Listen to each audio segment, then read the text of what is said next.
Danilo Kacjan ostaja prvi mož Medobčinske nogometne zveze Murska Sobota tudi v naslednjih 4 letih.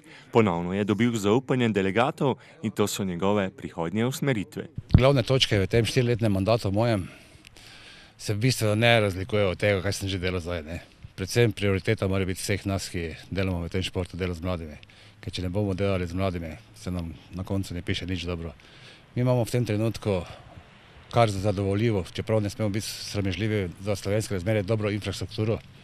To infrastrukturo treba skrbno negovati in je samo še nadgrajevati, ker se bojim, če ne bomo delali s tistim, kaj sem začel, ta moj pogovor, delo z mladimi, dolgoročno ne bomo imeli sploh nikoga, ki bi to izkoriščal. Ena glavnih hib v lokalnem nogometu je po njegovem mnenju pomanjkanje komunikacije. Morali bomo se začeti več pogovarjati. Vsi ne bomo mogli imeti po 5-6 selekcij, ker dejansko nataliteta pada, mladina ni več to tisto, kaj je bilo, ni več interes samo za nogomet, tudi ostali športi so in bomo morali res najti sredine, kjer bo pač lahko neka dodana vrednost. V Pomurju moramo vedeti, da ljudje imajo od vseh regij v Sloveniji najrajši nogomet. Ker če boste pogledali tudi statistiko obiskov v 3. ligi, tudi v občinskih ligah se do določenih tekmah zbere več kot v 1. ligi, ampak to je premalo. Mi moramo tem ljudem dati tudi tisto, kaj si zaslužijo in jim moramo ponuditi dejansko tudi vrhunski nogomet. Iz slednjega lahko ponudi sprva 1. liga, kasneje morda, to so zaenkrat zgolj sanje, še evropska tekmovanja. Mi slej ko prej potrebujemo enega prvoligaša, to potrebuje tudi Slovenija, ne samo Pomurje, ker tako smo tudi bolj prepoznavni, tako imamo tudi večji vpliv na neki nogomet in sem prepričan, da moja usmeritev z vsemi sodelavcami in tudi vsemi ostalimi, ki delajo v klubah. Danes je delo v klubah zelo težko. Več ali manj se ljudje otepajo teh funkcij, ampak zato, ker imajo ljudje res ta nogomet radi, mi nimamo nekih večjih težav.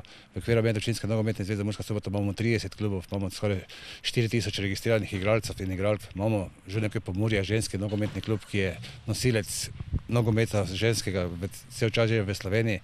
Ampak to samo, da se mi zdaj sami nekaj tako hvalimo na našem lokalnem nivoju, mislim premalo. Morda se bo voz vendarle premaknil hitreje, morda tudi s Kacjanovo pomočjo v Ljubljani.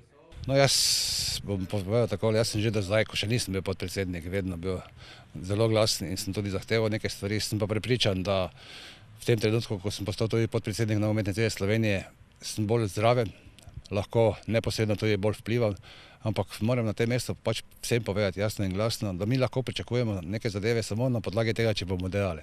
Brez dela v bistvu ne moremo pričakovati nič.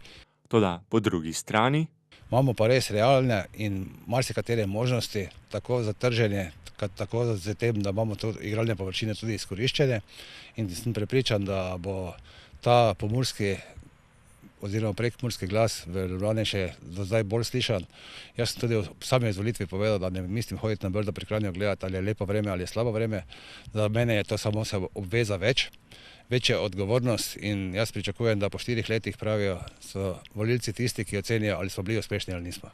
Kdo ve, morda pa se bomo takrat spet pogovarjali o prvoligaškem nogometnem klubu iz Pomurja.